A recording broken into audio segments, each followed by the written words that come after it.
¿Cómo se siente en esta mañana? Victoria. ¿Sabe qué? Cuando nosotros decimos que estamos en victoria, no estamos pasando por un momento difícil, estamos haciendo un acto de declaración de fe. Estamos declarando. No sé qué situación está pasando cada uno de ustedes, pero él sí las conoce. Y diga, estoy en victoria, porque gran victoria se avecina para cada uno de ustedes. Amén. Yo le invito a que tome así. Puede ponerse cómodo, pero como dijo la pastora Yajaira, no tan cómodo tampoco. Gloria a Dios. Vamos a hablar de algo que es muy importante en la vida de un cristiano. ¿Qué piensan ustedes que es tan importante para un cristiano? ¿Qué piensan ustedes? ¿Qué le dicen? La salvación. ¿Qué más? ¿Qué es tan importante para ayudar?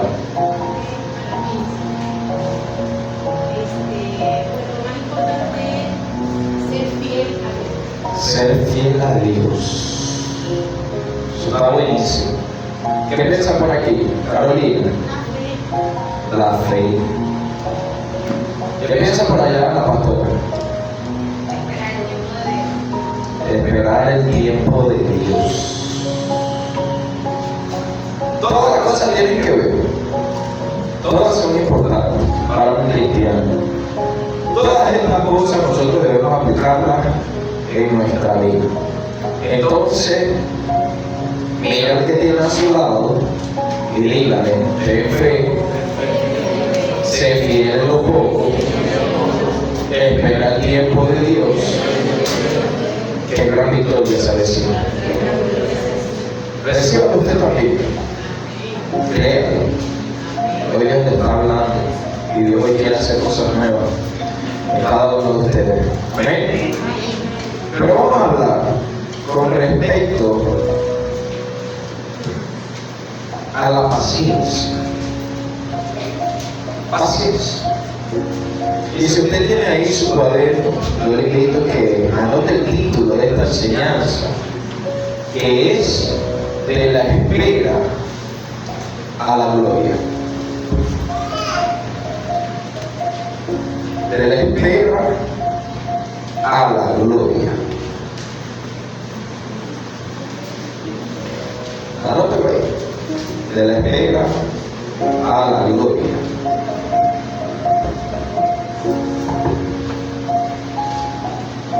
De la espera a la gloria. Y dígale que tiene a su lado ahí, espera para que puedas ver la gloria de Dios. Dígalo otra vez porque no te entendió. Espera para que puedas ver la gloria de Dios. Voces, hermano, no se decirle en otra fortaleza. Y si usted ve que tiene ahí su cara de que está molesto, dígale, te va a acusar con Dios. No mentira. Bueno, amado, de la espera de la gloria. Muchas veces nosotros nos convertimos en ese tipo de cristianos que vamos por la vida y queremos todo ahora y ya. ¿Cierto? En el momento en lo que, ay Dios, yo quiero que me traigas esto ahora. ¿Cierto? Ha pasado. Hemos llegado a juzgar a Dios porque se lo pedimos y no lo vemos. Pero hay algo que pasa acá, y es que nosotros pedimos al tiempo que nosotros queremos. Pero por eso es que no lo recibimos. Eso decía, pides y no recibes, pero es porque pides mal. Entonces, aparte de que pedimos afuera del tiempo, a tiempo que no es debido, pedimos cosas que no nos benefician. Quieres que Dios te respalde y que Dios te traiga esa bendición que tanto quieres. Ofrece también que cuando Él te entregue eso, tú lo vas a poner a disposición para su servicio. Y ahí verás porque eso no es fiel. pero muchas veces nos convertimos en cristianos egoístas. No pensamos en qué quiere Dios para nosotros, sino en qué queremos ser. ¿Y sabe qué es lo más importante? Y lo que más debemos resaltar, que nuestros pensamientos no se comparan con los pensamientos de Dios. Que Dios tiene planes de bien y no de mal para cada uno de nosotros. Amén. Amados, es tan necesario que podamos esperar el tiempo. Es tan necesario que podamos ser pacientes. Porque nosotros no podemos andar por la vida saltando con algunas cosas por impacientes. Yo les voy a poner un ejemplo. Y pongamos de ejemplo que vamos a construir una casa. Si yo voy a construir una casa, yo no debo hacer primero la pared. Yo tengo que hacer unos buenos cimientos, ¿verdad? Una buena base. ¿Cierto? Necesito hacer esto. Porque si yo no lo hago, en cualquier momento la casa se cae. Pero muchas veces el trabajo de hacer los cimientos se complica. Es difícil, hay que hacer tantas cosas, son tantos gastos, esto, ¿cierto? Pero es tan importante que no es algo que nosotros debemos saltar, sino saber esperar el tiempo, ser pacientes, para que nosotros podamos construir todo lo que queremos y el peso de la roca. Lo que no tiene cimiento se va con el viento. Tenga eso presente. Si nosotros nos saltamos tantas cosas y queremos tantas cosas que Dios nos dé, pero nos saltamos el tiempo de Dios, tenga presente que lo que vino al tiempo que usted quería es algo que está viniendo fácil, porque no está viniendo conforme al propósito de Dios. Y si vino fácil, fácil se va. Pero lo que es complicado lograr, y lo que es difícil, pero lo logramos, es algo que perdura por generaciones. Esto es algo que queremos todos, ¿verdad? Que lo que nosotros, el legado que nosotros dejemos, perdure. Que los hijos de nuestros hijos puedan recordar que hubieron unos cristianos evangélicos que no se desviaron, que esperaron el tiempo de Dios, y que por causa de ustedes es que hoy, porque en ese momento ellos pueden tener todo lo que es. Amén. Amados, vamos a leer en 1 Samuel 16:11. Y yo le digo ponerse de pie, porque merece la palabra. Y vamos a hablar sobre alguien que fue paciente, para que veamos qué acontece cuando nosotros somos pacientes. 1 Samuel, capítulo 16, verso 11. Si usted ve que tiene a su lado, no trajo su Biblia, usted se la acerca para que vean ambos y le dice: cómprate una Biblia.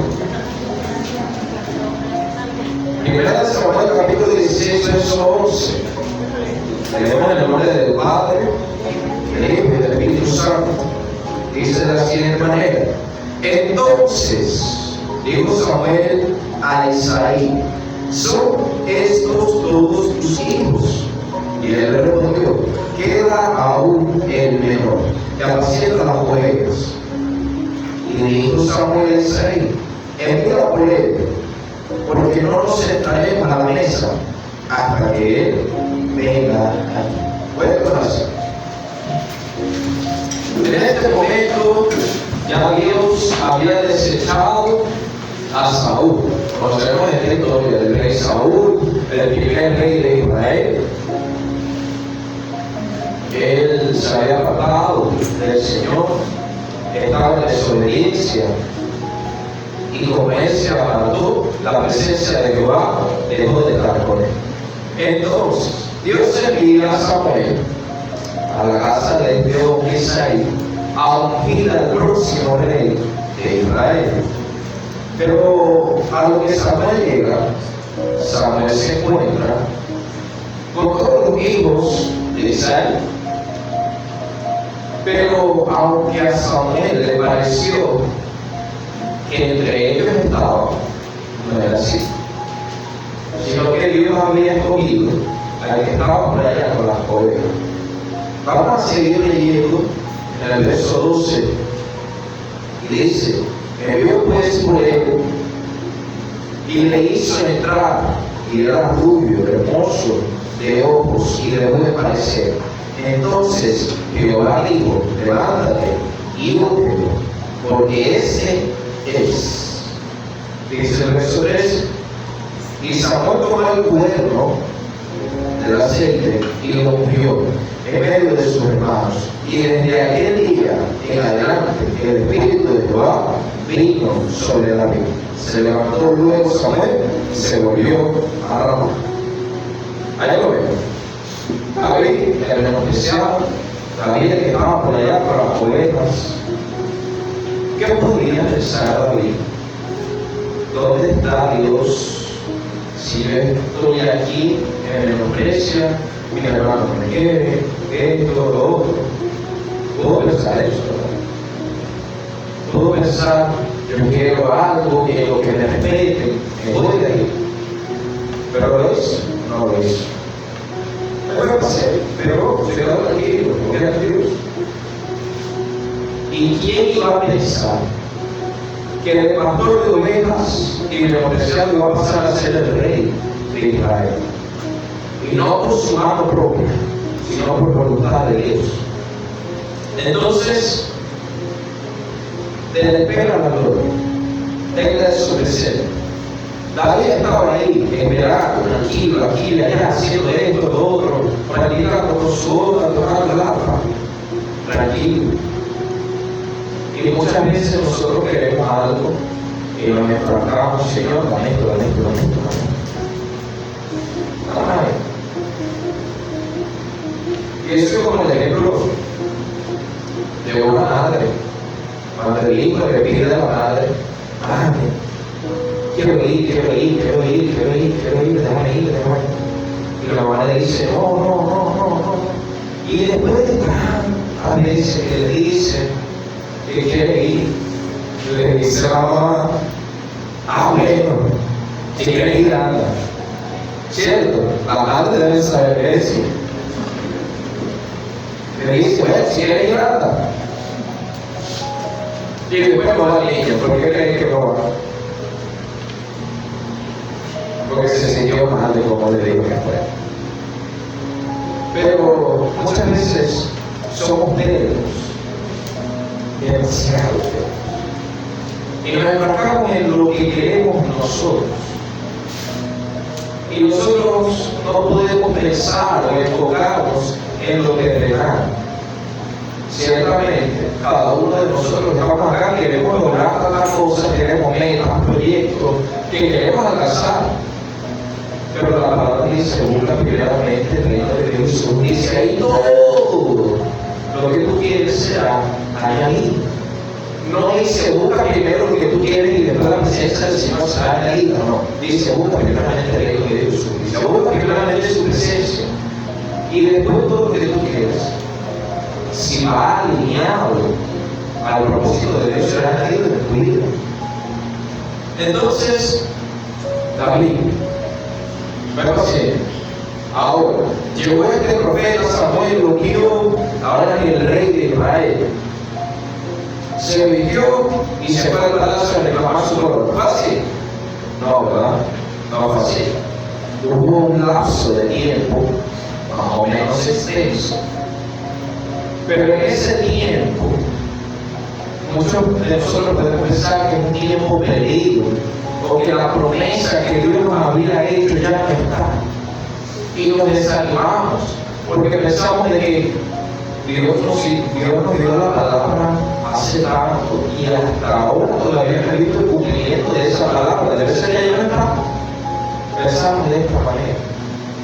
Pero es necesario de que en esos momentos, quizás está pasando por esa situación, que Dios te prometió algo, sanidad, milagro, la restauración de tu hogar, de tu familia, y aún no lo ha hecho. Y quizás por eso estamos desanimados. Pero algo que decía Joana, ser fiel. ¿Bien? Ser fiel. Sin importar que tú no hayas ahora el cumplimiento de la promesa, ser fiel. Porque no es a tu tiempo que Dios va a cumplir la promesa, Dios te está preparando para que lo puedas recibir de la mejor manera. Entonces, acá lo vemos reflejado. David fue ungido, pero ahora como fue ungido, como recibió la palabra, no quiere decir que se va a cumplir de una vez. Hay un lapso de preparación. David tenía experiencia militar. ¿No? David sabía cómo gobernar. No sabía. David sabía cómo encargarse de una ciudad, de un pueblo. El único que sabía era de ovejas. Ahora yo le digo, está bien que, por ejemplo, una de las reinas, la Diana, vaya allá a Caracas y sea la nueva presidenta. Una locura. ¿Por qué? Porque ella no sabe de política, no sabe de gobernar un país, una nación, ella no sabe cómo encargarse de la situación económica del país. Pero quizás en este momento Dios llegue y le dice: la guerra va a ser la nueva presidenta de Venezuela, y la une, ¿verdad? Pero está la palabra, solo falta ser capacitado. Dios a quien llama capacitado. Ya se fue con David. Ungieron a David, vas a ser el nuevo rey. Ok. Pero esto funciona como una escalera, vamos a ponerlo así. Primero, lo ungieron, recibió la presencia del Señor.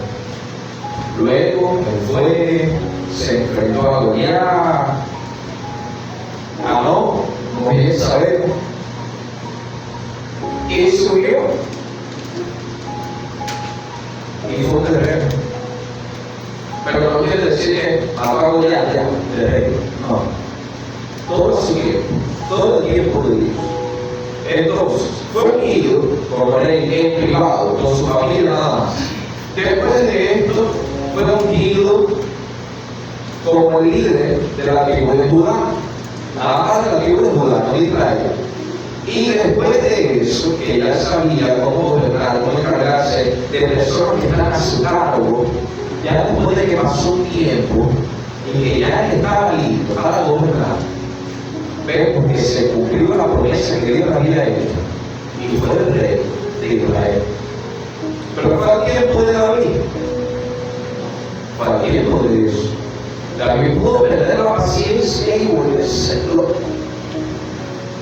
David tuvo la oportunidad de convertirse en rey por su propia mano, porque cuando estaba Saúl en la persecución contra David, que lo quería matar, hubo un momento en que David y sus hombres estaban en una cueva y Saúl entró a esa cueva. Y dice que entró a descubrir su vida, entró a recordar su momento, a sentarse, a descansar.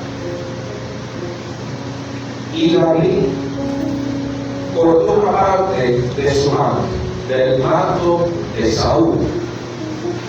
Si yo puedo venir y cortar una parte del saco de Orlando, sin que él se dé cuenta, no tengo la posibilidad yo de matarlo y ser el nuevo líder. La tengo. Pero David no lo hizo así.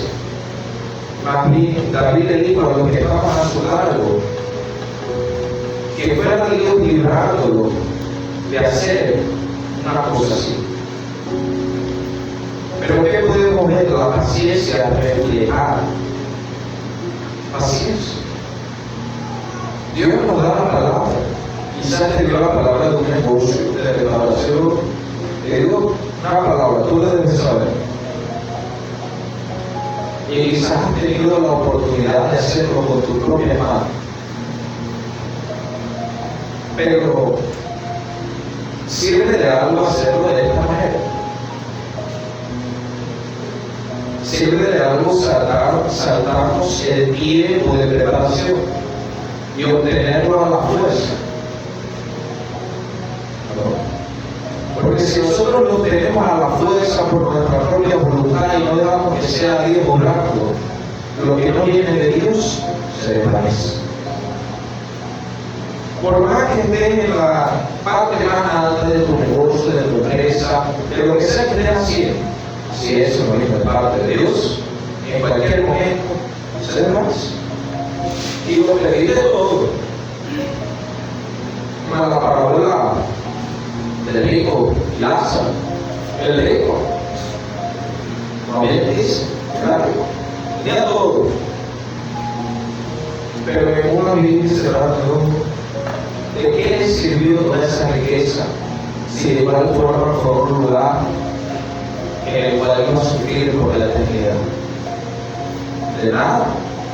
Entonces, ¿qué hubiera pasado si David hubiera matado a Saúl y se hubiera puesto él por su propia fuerza? Hubiera muerto por traición, porque no era una sola tribu la que había muchas. Entonces, a lo que los hombres de David se dieran cuenta, de Saúl se dieran cuenta, él era más. ¿Y qué iban a hacer? Lo iban a alentar, lo iban a matar. Y ahí lo iban a terminar perdiendo todo, absolutamente todo. Un ejemplo de esto también es Giesi, el siervo de Eliseo. Eliseo sanó a un coronel, a Naamán, los asirios. Y este hombre le ofreció como una recompensa por lo que Eliseo había hecho. Pero Eliseo prefirió no recibirlo, sino dejar que toda la gloria fuese para Dios. Eliseo se fue. Y resulta que acontece que a lo que Eliseo se fue, y ese, su discípulo, se va corriendo a donde está Naamán y le dice: vengo de parte de Eliseo, y Eliseo dice que necesita talentos de plata y túnicas. Mentira, Eliseo no le había dicho nada. Más bien Eliseo rechazó eso que Naamán estaba ofreciendo. Entonces Giesi fue, lo agarró, se lo trajo. ¿En qué estaba puesto la cara de Giesi? Giesi fue paciente en esperar que fuese Dios supliendo, o prefirió tenerlo por su propia cuenta de una manera corrupta. Prefirió eso. Fue lo tuvo, lo tenía en su mano y volvió. Y dice que cuando él vuelve, Eliseo le pregunta: ¿de dónde vienes? Y piensa que dijo Giesi. Giesi dijo: no vengo de ninguna parte. Estaba en casa. Y al final de todo, Eliseo, un hombre de Dios, Dios no le iba a mostrar a Eliseo lo que su discípulo había hecho. Se lo mostró. Pero ¿cuál fue la consecuencia de esto? La lepra que tenía Naamán se le pegó a Giesi. Y no solamente a Giesi, dice que hasta el final de su descendencia. Entonces, fue una enfermedad que duró toda su generación, su linaje. Yo no quiero eso para mi generación. Yo no estoy muy joven, la verdad no voy a tener hijos si Dios me lo permite. Pero yo no quiero eso para mi generación. Que en el momento en que yo tenga mis hijos, mis nietos, mis tataranietos, mis bisnietos, mis siglos nietos, que puedan ser bendecidos, que puedan tener y que puedan seguir el camino del Evangelio y que puedan obtener la salvación. ¿Quién querría para su descendencia, para sus hijos, una enfermedad como esta? ¿Ustedes querrían una enfermedad para su descendencia de esta manera? y que su descendencia termine y se acabe a causa de la enfermedad? No, nadie quiere eso. Pero sí queremos lo que Jesse va a buscar. Era la situación. Si no queremos el mal que va a venir, tampoco busquemos lo que parece bueno ante nuestros ojos. Seamos pacientes. Dice la palabra que Él conoce cada una de nuestras necesidades y que conforme a su riqueza en gloria, Él va a suplir a nuestras vidas. Que Él conoce los deseos, los anhelos de nuestro corazón y que Él va a suplir. Pero ¿qué hay que hacer? Hay que ser pacientes. ¿Quieres ser pacientes? Dígale que tiene a su lado ser paciente. Dígale otra vez ser paciente. Ella se quiere vivir. Y amados, es tan necesario, porque muchas veces también podemos dudar, porque después de que Dios nos da la palabra, vemos que nuestra vida sigue igual. ¿Verdad? Dios le dio la palabra a David, y David al otro día se levantó, agarró su cosita y se fue con las ovejas otra vez, así como tenía casi toda su vida. Esto puede hacernos dudar, pero como también decía, hay que tener fe, servir fielmente al Señor. David en una vida no pasó a ser el rey de Israel. Antes de ser el rey de Israel, él fue un siervo, un sirviente de Saúl, del otro rey que había. Y él servía, le tocaba el arpa, y estaba ahí, era un siervo. Pero también dice la palabra que Dios usa a lo vil y lo menospreciado para avergonzar a aquellos que se creen demasiado por lo que viven o por lo que han logrado por su propia mano. Y Dios usó a un chico que era pastor de ovejas y lo cambió por un hombre que tenía experiencia en batalla, que ya era el rey. Lo cambió. Pero ¿cuál fue la clave de esto? Esperar. ¿Para qué? Para luego recibir la gloria de parte de Dios. Amados, en ese tiempo puede parecer un proceso, pero como muy bien conocemos, el proceso no es para matarte, no es para debilitarte, no es para nada de esto, es un proceso, así como se llama. El oro, para ser moldeado y sacar lo mejor de él, es necesario que pase por un proceso a altas temperaturas. Para que Dios pueda sacar lo mejor de nosotros, es necesario que nosotros pasemos por un proceso.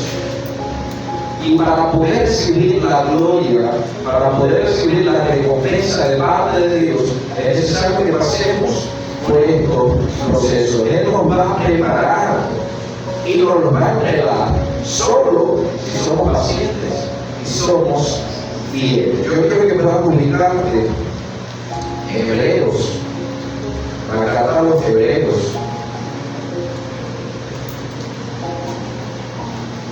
Vamos a ubicarte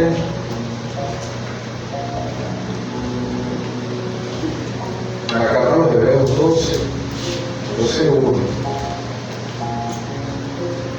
12, verso 1.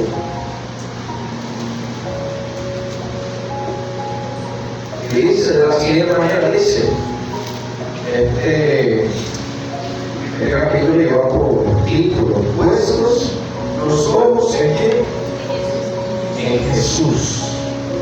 Dice, por tanto, nosotros también teniendo alrededor nuestra tan grande nube de testigos, despojémonos de todo peso y del pecado que nos asedia y corramos con paciencia la carrera que tenemos por delante.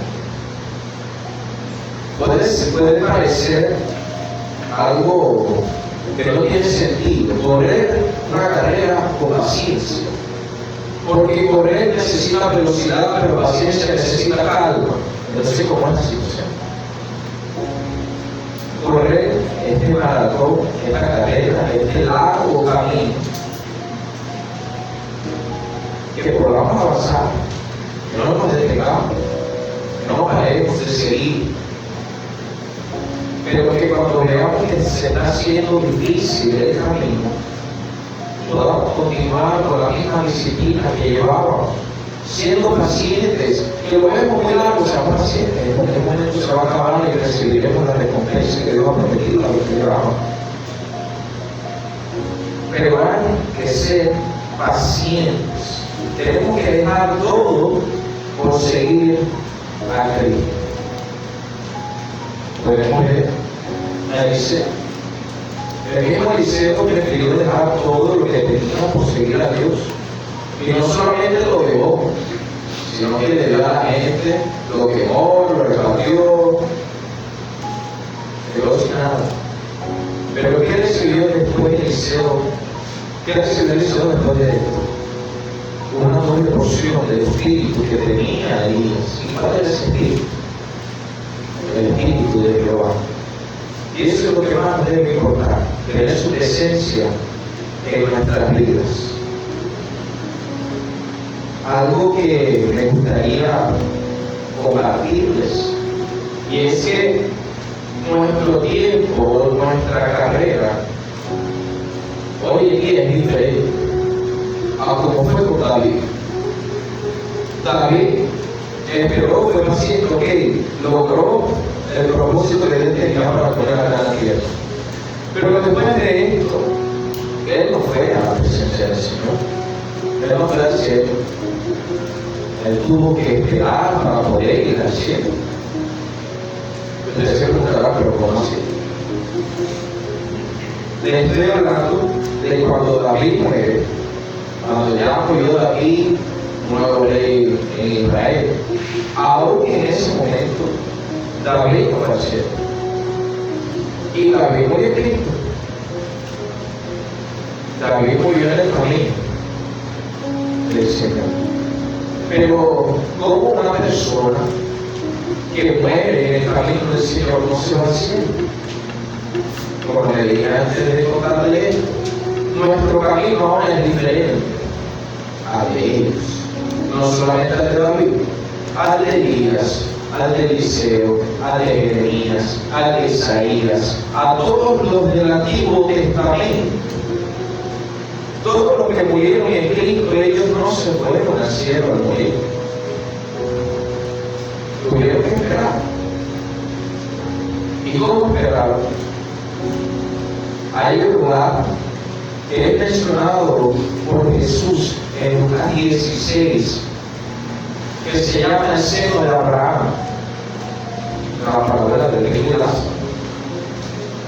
El seno de Abraham. Vamos a ver qué es el seno de Abraham. Todos conocemos a Abraham, el padre de la fe, el que es mencionado en Génesis. Entonces, el seno de Abraham, dice que el seno de Abraham estaba en el centro de la tierra, al lado del Seol. ¿Qué es el Seol? El infierno. Es eso, el infierno. Entonces, dice que estaba al lado del Seol y que había una barrera, que los que estaban en el Seol no podían pasar al cielo de Abraham y los que estaban en el cielo de Abraham no podían pasar al Seol. El Seol, el infierno, un lugar de sufrimiento. Los que iban allí no morían con Cristo, iban allí porque eran malos, porque no seguían los mandamientos. Pero los que iban al cielo de Abraham eran los que morían en Cristo. ¿Qué era el seno de Abraham? ¿Cómo funcionaba? El seno de Abraham era un lugar de descanso, era un lugar de consuelo, era como una sala de estar, una recepción. Cuando tú vas a una iglesia y tienes alguna cita, tú debes ir primero a la recepción, esperar que te llamen, esperar que te indiquen por dónde vas a ir. Así aconteció. Y fue bastante tiempo, décadas, desde que estuvieron ahí en el seno de Abraham hasta que dejaron de estar. ¿Y sabe usted por qué estas personas, los que murieron en Cristo, los profetas, ya no están en ese seno de Abraham? Porque hubo un hombre que se llevó cautiva la cautividad, que gracias a su sacrificio hoy tenemos acceso a la presencia del Señor. Se van a ver, nosotros podemos entrar a su presencia directamente. Antes de que hubiera ese sacrificio de Jesús, nosotros no podíamos entrar a la presencia del Señor porque moríamos. Entonces en el seno de Abraham estaba la alma de las personas que murieron en Cristo. Pero como no teníamos acceso a la presencia del Señor, ellos no podían estar donde estaba Dios. Pero cuando Jesús es crucificado y muere, ya esto no es necesario. Ahora, nosotros, que hoy en día estamos acá, si morimos, podemos entrar directamente a su presencia. No tenemos que ir a un lugar de espera. No tenemos que nuestra alma no va a ir a un lugar de espera, sino que va a ir directamente a su presencia, a estar con el Señor, a adorarle, a glorificarle.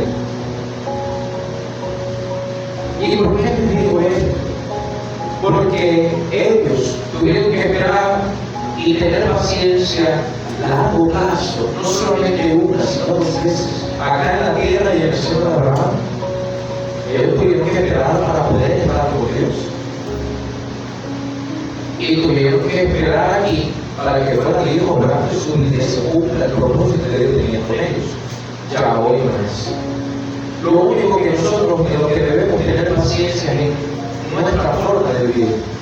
Que cuando nosotros vamos caminando, que podamos caminar tranquilos, pacientes, porque no somos nosotros los que llevamos la rienda de nuestra vida, sino que se nos podamos entregar a Dios.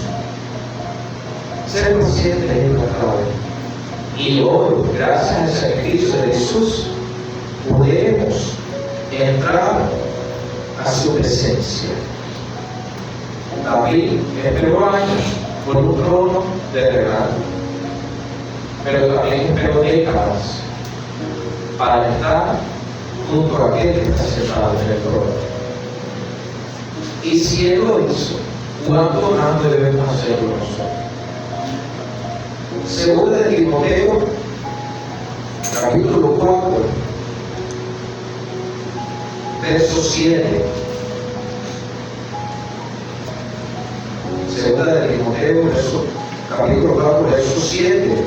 Dice de la siguiente manera: acá hablaba el apóstol Pablo y decía: he peleado la buena batalla, he acabado la carrera, he guardado la fe. Acá podemos ver que ya Pablo le faltaba poco para ya terminar su carrera acá en la tierra. Él iba a morir.